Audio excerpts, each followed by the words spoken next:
Because you aren't in my top 50, you may be in Charlemagne's top 50 and so on, but you have not done that.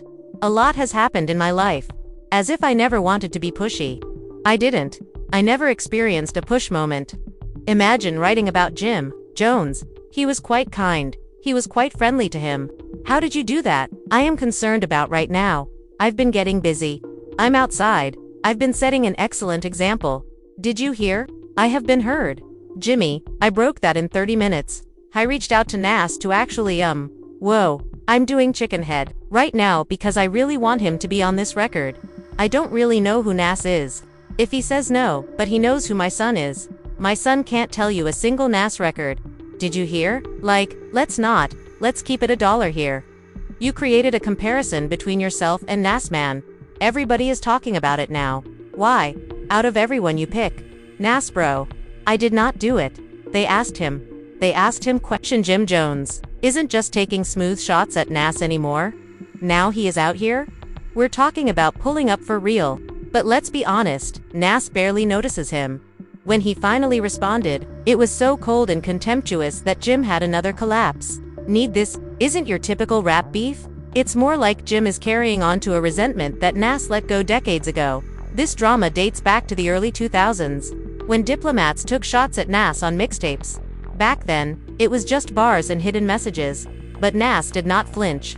He scarcely acknowledged him. Here's where things get wild. An old tape has just come back online where Nas Straight Jim was humiliated, treated as if he didn't exist. He's not even worth the effort. That is the vibe Nas put off. Jim Jones' head must be really troubled right now. You'd assume that was the end, right? Nope. Fast forward all of these years later, Jim hasn't let it go. He even got brazen at one point, threatening to slap Nas. Jim has recently been lashing out at everyone who disputes his assertion that he is somehow superior to Nas in the rap game. And now that he's actually stating he'll pull up on Nas, the internet erupted. Fans are dragging Jim, dubbing him a washed-up rapper desperate for relevance. This time, they are not just laughing, they're calling him out a lot. These threats might have been the last straw. Let us not get into that place. We get into numbers, and I got to show you the statistics of what I've accomplished. You heard about what other people had done. Did you hear? To go to the Billboard entries, pull up ends billboard.entries, then display my Billboard entries. Jim Jones unable to quit talking about pulling up. But Nez could care less. On the Bag Fuel episode, Jim attempted to spark more criticism, stating that his statements brought Nas back into the spotlight. He even claimed Nas hadn't gone viral like that since Ether. Seriously, that's a bold move. Nas's idea was most likely never realized in his life. He's never it has not been particularly viral. Ever. He's never been talked about like this before in his life. Has nothing. Do you dig? Last time he was in a situation like this, people were comparing what he and Jay were about to say. Did you hear? Then Jim turned the heat up, adding that all of the other rappers from his period are terrified to go bar to bar with him. Booth, of course. He crowned himself the best of that entire generation. Again, I was just like, I'm where I am. I am at the pinnacle of what I do. Did you hear? So I'm talking about now. Did you hear? Currently, nobody from my vintage wants to get busy or go into the booth with me right now. Now, this is that's correct, Jack. You've heard it. Otherwise, they would have risen up a long time ago. Hoot at me. But it did not end there. Jim pulled out a huge wad of cash midway through daring Nas, or anybody can handle problems face to face. Wild. But here's the deal. No one's taking the bait. Not Nas or his peers. Nobody is showing up. All Jims, actually. This shows how desperate and chaotic the situation has become. Right now, the real person, and it isn't a money issue, but this is here. Did you hear? If you want to become busy, money is on the line. What do any of you from my generation care about right now? I've been getting busy. If you missed it, the chaos began earlier this month on the Joe and Jada podcast. Jim was discussing how his opinion of Nas shifted as he became more involved in the rap game. When Fat Joe brought up a youngster comparing him to Nas on Instagram, Jim clapped back right away, stating people should check his Billboard stats and said he will always prefer himself to any rapper, period. I recently saw a clip on Instagram of a little kid was comparing you to Nas and claiming that you had massive hits. Yo, he looked at you. He learned to wear the BB Simon belt from you. He received his goodies. Like, how crazy is that? Because, in my time, you understand what I'm saying. N is like a deity in my era as well. So, to be compared, let me be youthful. Kid. Let me let myself be youthful, and we adore that he loved you, but I want you. Let us not get into that place we get into the figures, and I got to show you the statistics of what I've accomplished. You heard about what other people had done. You've heard that. You want to go to the Billboard entries. Pull up both ends and my Billboard entries. Listen, we can't go into what I am attempting to go there. No, to want to go down the line, right now since I am already going down the line. No. He is a rapper, and I am a rapper. Listen, let's go. Statistically. Feels fantastic. No, but I want to go statistically because people are like, I feel the same way about the figures. There is nothing. It's never me versus anyone else. I take you every time. Each time, but here's the kicker. Billboard flags backfired spectacularly. A Billboard came through with, Jim has only had 2 Hot 100 singles as a solo artist, with only one of them reaching the top 10. Meanwhile, Nas has 27 Hot 100 entries and 2 top 10 hits. When it comes to Jim's CDs appeared on the Billboard 200 3 times. Nas has 27 hits, 16 of which are in the top 10, and 6 of which reach number 8 or higher. So, who exactly is in charge now? Yeah, Jimmy boy, you should not have brought this up. You're only 3 years apart. Yet Nas is essentially murdering you. You requested us to look up. Here are the statistics. Like Jim Jones, you have a few songs. To mean, literally, it is a couple, but we are talking about Nas. Let me show Nas' last endeavors. Nas has been getting it in since 2018. Jimmy, when was the last time you released an album? Oh, take a look at that. You have been releasing music. You've been releasing music, but nobody has heard it. Nobody is listening, buddy. This Billboard gaffe didn't simply make Jim seem ridiculous. It totally damaged his entire argument is about becoming the best.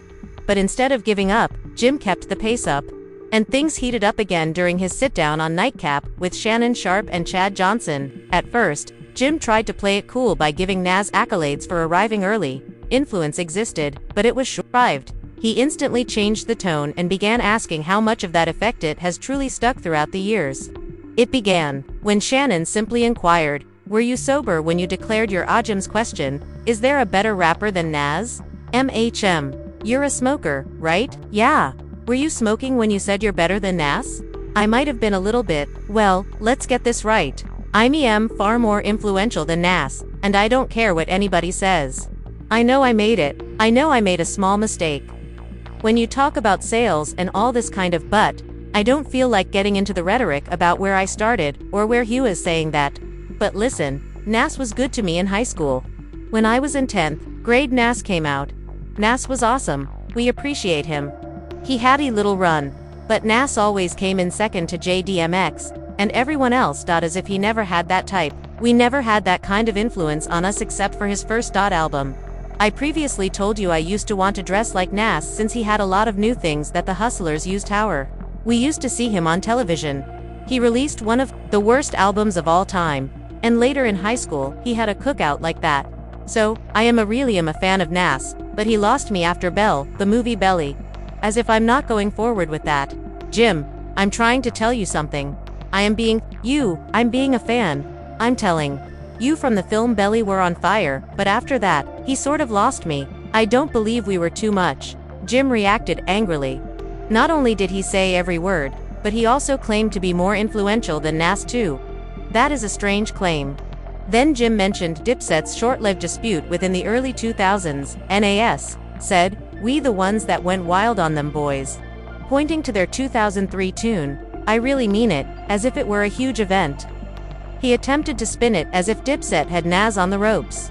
Shannon wasn't letting that slide though. He pushed back forcefully, claiming, Nas completely outperforms Jim when it comes to lyrics. I'm not sure who told you that, but you aren't seeing Nas. Nonetheless, Jim did not flinch. He issued the challenge once more, instructing Nas to meet him in the booth if he truly wanted to resolve it. Nas currently has more records than you. So, you're capping. You're capping. That is what you are doing. First and foremost, man, I am a greater Nas fan than you are. You're capping. First and foremost, I will not be singing any rap. I didn't be singing any rap. Do you see what I am saying? Oh, he doesn't even know about rap. He's just doing it for the views, to get Jim Jones on there and make him hot. He even challenged Shannon to meet with him. He could smoke at the gym if he really wanted to. Complete chaos. This is where Jim absolutely lost control. We're talking full-blown breakdown mode. Fans ripped him apart online and dragged Jim in the comments, left and right. Meanwhile, Shannon clapped back, effectively stating, "Let's be real, Jim.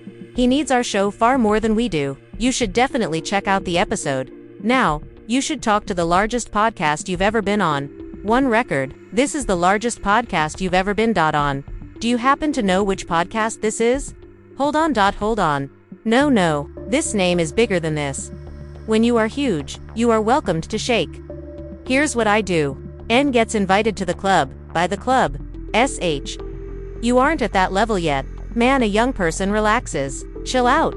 Bro, you're dealing with the incorrect one. Man. Right here, brother. I don't care what you have to say. Man. You may as well take me off. Hey, we are here. You can't leave me alone, brother. You could out me, but you won't out top me. Who wants to go to Club Shay? Nobody wants to get VIP seats to that. Nobody is racing to go to it. Biggest you've ever been on Club SH. But Jim wasn't going to let it slip. He hopped on Instagram and issued another challenge, this time calling Shannon out over a gym battle. He even posted a video of himself doing out, attempting to appear tough, with the remark, "Somebody tell Shannon sharp, don't start dodging now. Are you going to talk like a podcaster, or walk what you talk? My sneakers are knotted." He said, "You already challenged me in front of the world. Might as well finish." Champ Oinko says he doesn't want to do the job in public. Therefore, let's do it private. I know his reputation as an athlete is on the line. As long as you are the witness, wouldn't be afraid to face problems. Size doesn't matter where I'm from. Just run it. But instead of hyping folks up, the entire gym flexed. Blew up in his face. Fans swarmed the comments to mock him, saying things like, he got wheelchair legs and he was called a cornball for begging for clout at the age of nearly 50. The internet was merciless. So what about NAS? Yes, he did answer. But we'll get to that in a moment. Here's the thing, calling this a real quarrel. This is primarily Jim Jones stuck in the past, clinging to a long-since-died grudge. For years, it all started in 2003, when Cameron and the Diplomats, including Jim, took jabs at Nas on mixtapes and radio freestyles. Then in 2005, Nas gave them the ultimate cold shoulder. In a recently unearthed video, he simply said, "Jim isn't even worth dissing." He brushed it off, saying, "Nobody's looking for Jim. He never made anyone nervous with his bars. If it was Jim Jones, imagine writing about him. He was kind. How did you do that? And what was the first sentence? What the you raw? I'm not eager to hear the Jim Jones diss that used to have a little nervous was like Vipop, right? And cannabis like Eminem. We need to be like, if we go at it dog, we're going to go hard. You know what I mean? But these like a Jim Jones. I mean, I respect you receiving your money. And you are like, exactly, but let's examine why you aren't respecting his lyrical game right now. I respect his hustle. That is Nas Hip Hop Is Dead album was released around a year after the Cold disc. And even though it ruffled feathers throughout the industry, nobody took it worse than Jim Jones. In an interview with S.com, Jim became so enraged that he vowed to slap Nas. He remarked, "Nas, I enjoy Nas' new song. I'll still slap the holy life out of him, but I enjoy his new song. Where My Thugs Are. That joint is kind of slick. He got a few bars in there. But aside from that, I enjoy music, therefore I cannot ever, but I'm willing to hit him in the mouth if necessary." Isn't that wild? Even though he commended the track, he maintained his enthusiasm as if he were about to throw hands. But while Jim was out here doing the most, Nas remained calm and detached, never acknowledging the chaos. Still, Jim refused to give up. Fast forward to October 2008. Jim's on another interview, this one with Rhapsody.com, and he took off. He said, "F Nas, I don't give a F about Nas. He's a rapper that just lost his pizzazz." He also told a story of Ron into Nas and Dame Dash at a Ferrari store, stating Nas wasn't even created that way. Jim said, "Dame, I was lying back on the couch, laughing, when I noticed him and began talking to him. I didn't know what to do. I was looking straight at him. Then Dame was like, 'You, I know. Jim,' he said, stammering. Dame simply burnt out. But he is not thinking about any of such silly stuff. I am neither. Then he reiterated that Nas was never on my level, ever. But here's the crazy thing. Jim kept repeating the drama didn't matter, but he's Theon person is still slinging shade and keeping grudges. Nas is still silent. Didn't even flinch after 2008. Things finally settled down. No more public disses. No more turmoil. In fact, Jim began switching up, demonstrating respect for Nas' legacy, and even revealing that he reached out to collaborate. But Nas didn't even try to punch him back. Complete silence. I actually contacted Nas to OU. I'm doing my right now because I really want him to be on the record? No, but we still have a handful of mutual pals and like this. Actually reached out to Nas. I sent him the record.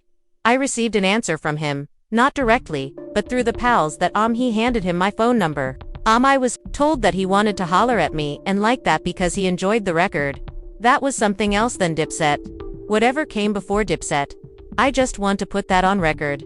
Nas was totally one of my all-time favorite rappers, from when he did the barbecue when we were strolling through those high school hallways. We felt that he and we were the same person, and when you get into the pros, you know what it is, and you're not on the same team. But I'd love to make a record with him. He is one of my favorites, all time. That sounds like something I should add on my bucket list. Word. So, just when many thought the drama was dead and buried, boom. Jim resurrected it in 2023. Upsetting the balance once more. He appeared unexpectedly.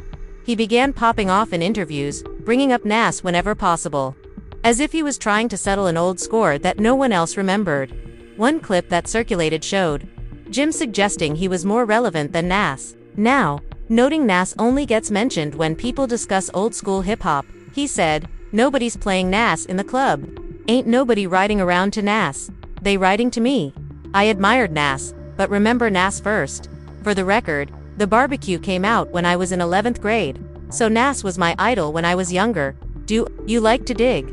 Dressing, wordplay, music, and everything else followed. I was a huge Nas fan, period. I'll never take that away from him.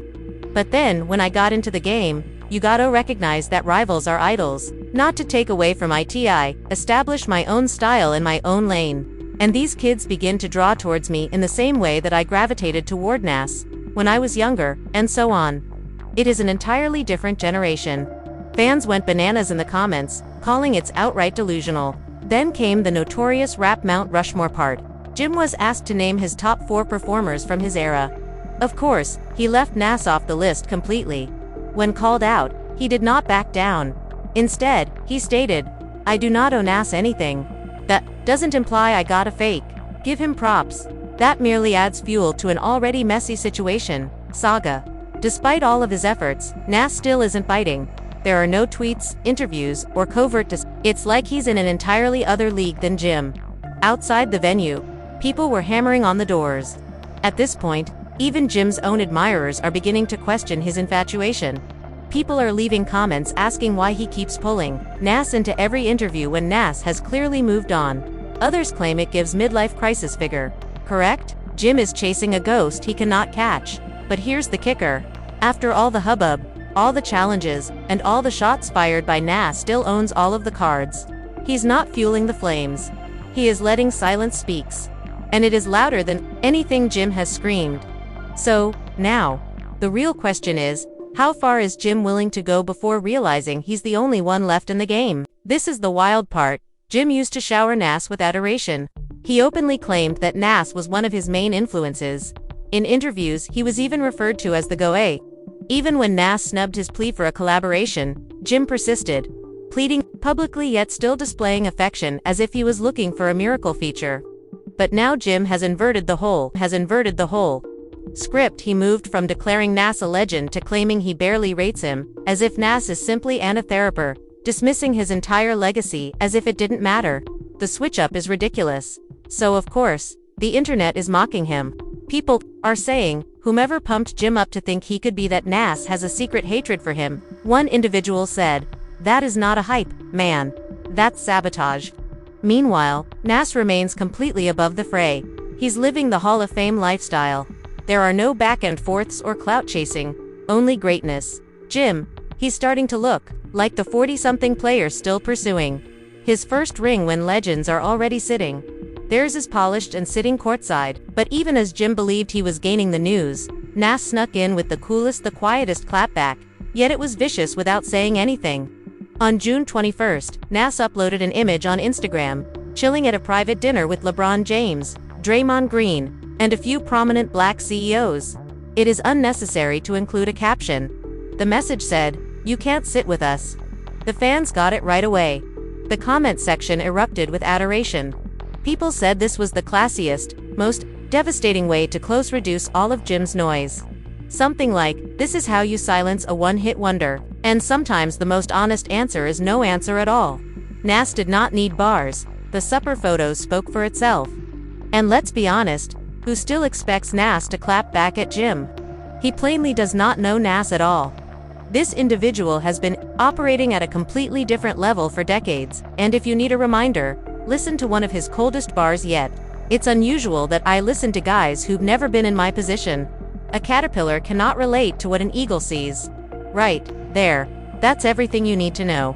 Nas won't waste time reacting to someone throwing tantrums for clicks. Is built differently. He's soaring at heights that Jim can't even see. Let Alan Ariak. This is not a rivalry. It is a one-man yelling contest, and the other man is too busy dining with billionaires. So, since Jim is out, here Nas is dropping challenges and flexing in the gym, and he moves like royalty. Unconcerned, undisturbed, and completely unfazed. Silence is not a sign of weakness. Rather, it indicates dominance. And that concludes this strange one-sided saga. If you enjoyed the breakdown, please like, share, and subscribe so you never miss the next jaw-dropping star. Meltdown. Trust. There is always more. Where did that come from? And do not go nowhere. Select the next video you watch on your screen to capture even more wild celebrity turmoil. Nasty feuds. And they don't see the pandemonium behind the scenes. I'd like you to know about this. We will catch you on the next